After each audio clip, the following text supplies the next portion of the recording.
Hi everyone, my name is Jacob Norris, and I'm currently lead environment artist at NVIDIA.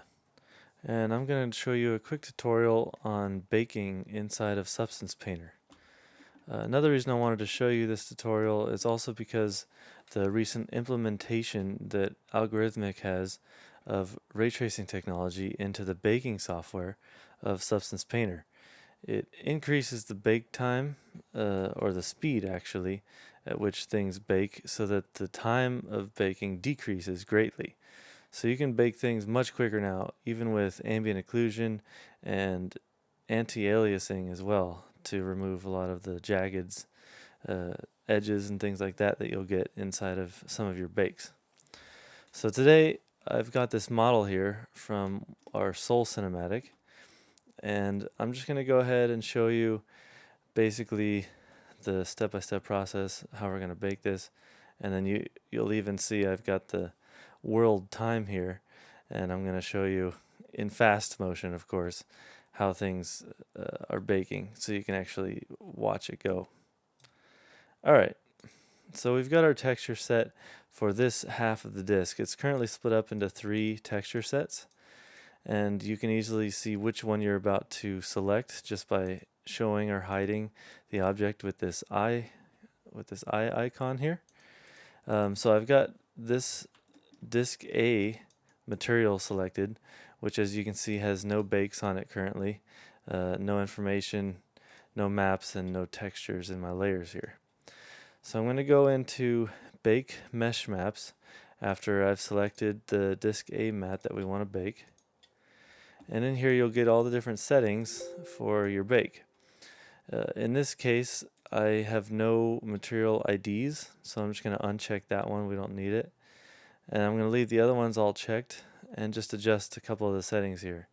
So we're going to select our high poly mesh here, and I've already got the folder where it's located. I'm not going to use a cage. I'm just going to let Substance determine based off of these values here how far out or how deep down to bake this. Most of these things we can actually keep them as default. I just want to change what we have normally for anti-aliasing. I'm going to bring it up to 4x4 at least.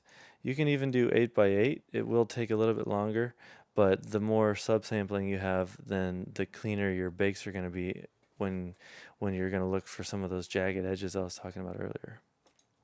So 4x4 is a nice mix between bake time and allowing for high quality textures. Now you can go through the rest of the settings here and you'll notice these ones don't actually have any. You can adjust your ambient occlusion settings depending on what is looking best for the model that you want, as well as the scale of your asset depends on how the AOs can bake. I leave all these at default as generally it gives me pretty nice settings, so I don't want to mess with it too much. And now, while I bake this, I'm going to speed it up for you and leave the world time on the screen so you can actually see exactly how long it's going to take to bake with these new ray trace settings.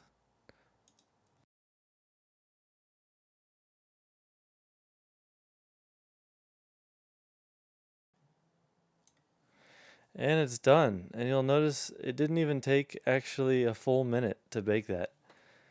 And if you have been baking for years, like I've been baking things for 10 years now, and the bake time on that is just absolutely insane.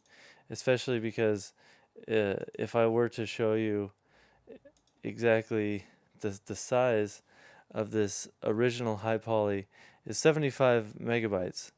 And that's not necessarily like a big file, but it's not a small file either.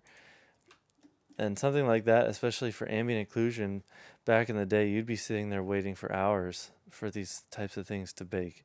Just how long the calculations would take. And that wasn't even a minute. It's beautiful. And then now that all my texture sets have come in with the normals and the curvature, I've got a smart material here that I'm going to apply to this disk.